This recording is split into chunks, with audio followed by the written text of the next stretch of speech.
नमस्कार, मैं वीरेंद्र मौर्य। साथियों, आप सबका स्वागत है हमारे चैनल पर। आज मैं एक ऐसे विषय पर बात करने वाला हूं जिस पर भारत में बहुत कम चर्चा होती है, या मैं यूं कह लूं कि जो सम्मान भारत में मिलना चाहिए उनको, वो सम्मान उन सम्राट को नहीं मिलता है, जबकि भारत से ज़्यादा उनको सम्मान पूरी दुनिया में मिलता है।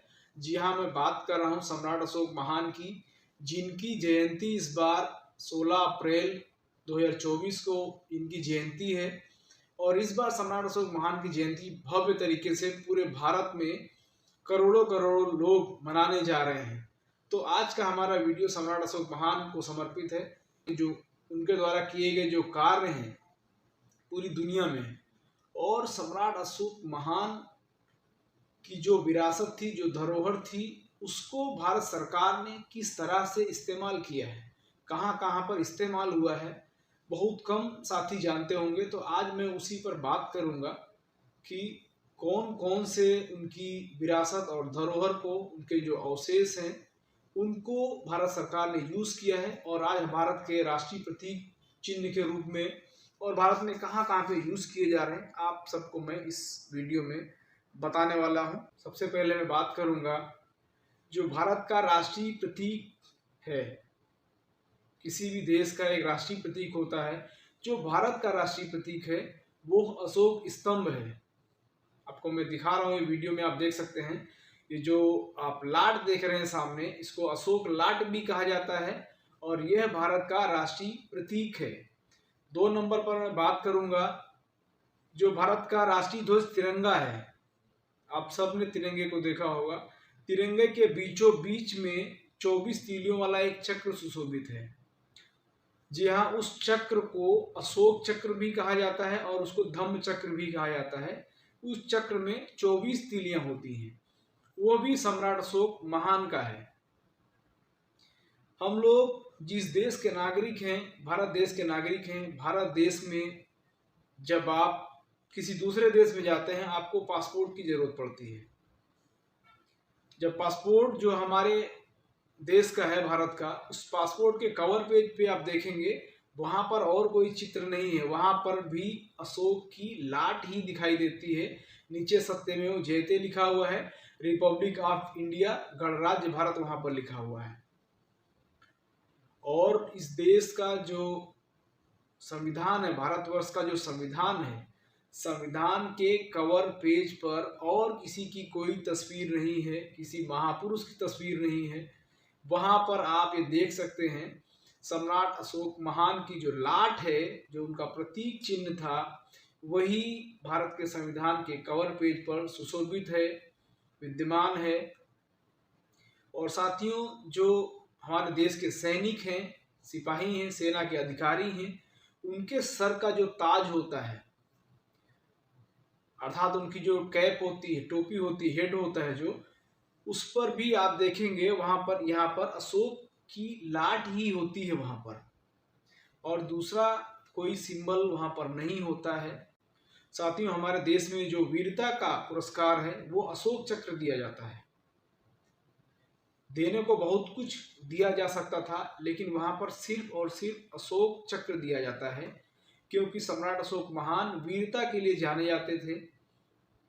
तो इसलिए जो वीरता का चक्र है, वीरता का जो पुरस्कार है, वो अशोक चक्र दे करके सम्मानित किया जाता है हमारे शहीदों को, हमारे सैनिकों को, जाबाज लोगों को, जिन्होंने इस देश में अपना योगदान दिया है। साथियों, भारत की जो राज मुद्रा है, करेंसी, नोट जो है हमारी जेब में, जो सिक्के हैं, चाहे वो नोट हो, जब नोट को आप ध्यान से देखेंगे, 1992 से पहले की जो नोटें हैं, उनमें आप देखेंगे दोनों तरफ नोट के अशोक की लाट होती थी।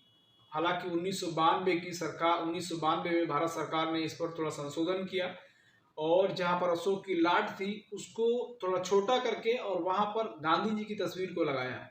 लेकिन अभी भी सम्राट अशोक की जो लाट है, वो जब तक नहीं होगी किसी भी मुद्रा में, तब तक वो मुद्रा अवैध होगी, अमान्य होगी। तो चाहे वो सिक्का हो, चाहे वो 2000 की नोट हो, और चाहे वो 2 रुपए का सिक्का हो, 2 रुपए की नोट हो, सब जगह आपको भारत की राज्य मुद्रा में नोट ही मिलेगी। अगर नोट नहीं है, वो मुद्रा अमान्य है। आप कोर्ट कचहरी जाते हैं, कोर्ट कचहरी में जो स्टैम्प पेपर होता है, आप लोग खेती लिखवाते हैं, प्लाट लिखवाते हैं, बहुत सारे काम करवाते हैं, स्टैम्प पेपर जो आपको चाहिए होता है। स्टैम्प पेपर में भी जब तक अशोक की लाट नहीं होगी तब तक आपका वो अमान्य है, अवैध है। तो अशोक के बिना आप अधूरे हैं। जब मैं ये कह लूँ कि अशोक की बिना भारत का 70% इतिहास अधूरा है, बिना अशोक की चर्चा किए हुए। और मैं दुनिया के बाहर जब मैं जाता हूँ, दुनिया के बहुत सारे देश, मतलब 2 दर्जन से अधिक ऐसे देश हैं, यहाँ तक कि अमेरिका जैसा जो आर्थिक महाशक्ति है, ऑस्ट्रेलिया जैसा देश, इन देशों में भी सम्राट अशोक के सम्मान में, जापान जैसा देश, चीन जैसा देश, वहाँ पर सम्राट अशोक के सम्मान में उनकी लाट बनाई गई है। अभी मैंने श्रीलंका में देखा रिसेंटली, श्रीलंका के संग्रहालय में कोलंबो में एक बुद्ध विहार है, वहाँ पर 8 1 2 नहीं 8 अशोक की लाट बनवाया। तो पूरी दुनिया सम्राट अशोक महान को सम्मान कर रही है, सम्मान दे रही है।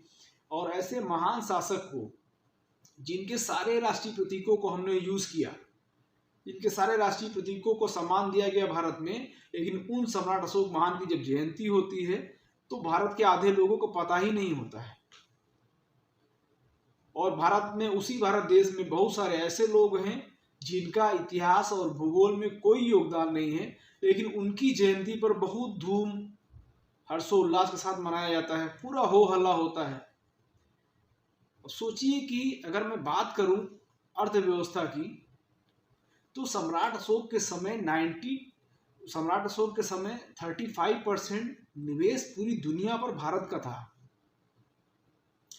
आज हमारे यहाँ देखिए आप, पूरी दुनिया का निवेश भारत में है। 65-70% जो है पूरी दुनिया का निवेश भारत के ऊपर है। और उस समय भारत एक ऐसा देश था, आर्थिक महाशक्ति था, अब के अमेरिका से हजारों गुना ज़्यादा संपन्न, कि पूरी दुनिया में 35% निवेश भारत का था।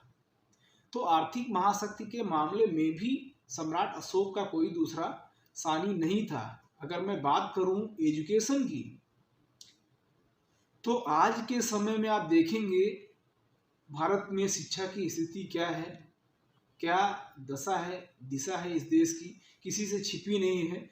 दुनिया की टॉप 200 यूनिवर्सिटी में जब हम बात करेंगे, वहाँ भारत का कहीं नाम निशान नहीं है, कोई जिक्र नहीं है। ये पूरे भारत के लिए शर्म की बात है। आज हमारे बच्चे जाते हैं कैलिफोर्निया पढ़ने जाते हैं। अभी रिसेंटली रूस के साथ में युद्ध हुआ यूक्रेन का, वहाँ हमारे बहुत सारे बच्चे फंस गए भारत देश के। ये हमारे लिए गर्व की बात नहीं है, ये शर्म की बात है। एक समय था, वो सम्राट अशोक का शासनकाल ही था, और 22 विश्वविद्यालय भारत में हुआ करते थे, इसमें से नालंदा, तक्षशिला, विक्रमशिला जैसी यूनिवर्सिटियाँ भारत में हुआ करती थी। तब भारत विश्वगुरु था। तो जिनके समय में भारत विश्वगुरु था, सोने की चिड़िया था, आर्थिक महाशक्ति था, ऐसे सम्राट अशोक महान को भारत के लोगों ने भुला दिया। तो आइए अब हम सब उस पुरानी अपनी गौरवशाली विरासत को, उस लोक कल्याणकारी शासन व्यवस्था को पुनः भारत में लागू करने के लिए सम्राट अशोक महान की जयंती को हर्षोल्लास के साथ मनाएं, भारत के घर घर में मनाएं। और साथियों, इस बार सम्राट अशोक महान की जयंती वो 16 अप्रैल 2024 को मनाई जा रही है, चैत महीने की अष्टमी को। तो आइए हम सब मिल करके बहुत हर्षोल्लास के साथ इस बार सम्राट अशोक महान की जयंती को मनाएं। एक कदम मैंने बढ़ाया है, एक कदम आप बढ़ाएं। वीडियो अगर अच्छा लगा है तो लाइक, कमेंट, शेयर जरूर करें। अगर आप चैनल पर नए हैं, आप सबसे एक शिकायत रहती है मुझे, आप सबसे एक निवेदन है, शिकायत तो मैं नहीं कहूँगा, एक निवेदन है कि हमारे चैनल पर आप लोग देखते हैं वीडियो को, लेकिन जब मैं ओवरऑल रिव्यू करता हूँ, बहुत सारे साथी ऐसे हैं जो वीडियो को देख के चले जाते हैं, उनको सब्सक्राइब करना शायद नहीं पता होगा। तो जो सब्सक्राइब नहीं किए हैं वैसे लोगों की संख्या ज़्यादा है। तो आप सबसे मैं हाथ जोड़ करके निवेदन करूँगा कि सब्सक्राइब करने में कुछ नहीं आता है। आप जो वीडियो देख रहे हैं, इसमें दाहिनी तरफ आप देखेंगे तो नीचे सब्सक्राइब लिखा हुआ है, और आप जब उस पर एक बार क्लिक करेंगे, उसके जस्ट बगल में एक घंटी का निशान बना हुआ है, उसको आप दबा लेंगे तो आप आराम से इस चैनल को सब्सक्राइब कर लेंगे। और फिर इस तरह के जो भी वीडियो मैं अपने चैनल पर अपलोड करूँगा, वो सब उसका नोटिफिकेशन आपके मोबाइल तक पहुंचेगा और सबसे पहले आपको वो वीडियो दिखाई देगा। तो आप चैनल को सब्सक्राइब कर लीजिए अगर नए हैं, और वीडियो आपको कैसा लगा कमेंट करके ज़रूर बताइए। वीडियो को ध्यान से देखने के लिए बहुत बहुत धन्यवाद। जय सम्राट अशोक महान, जय भारत।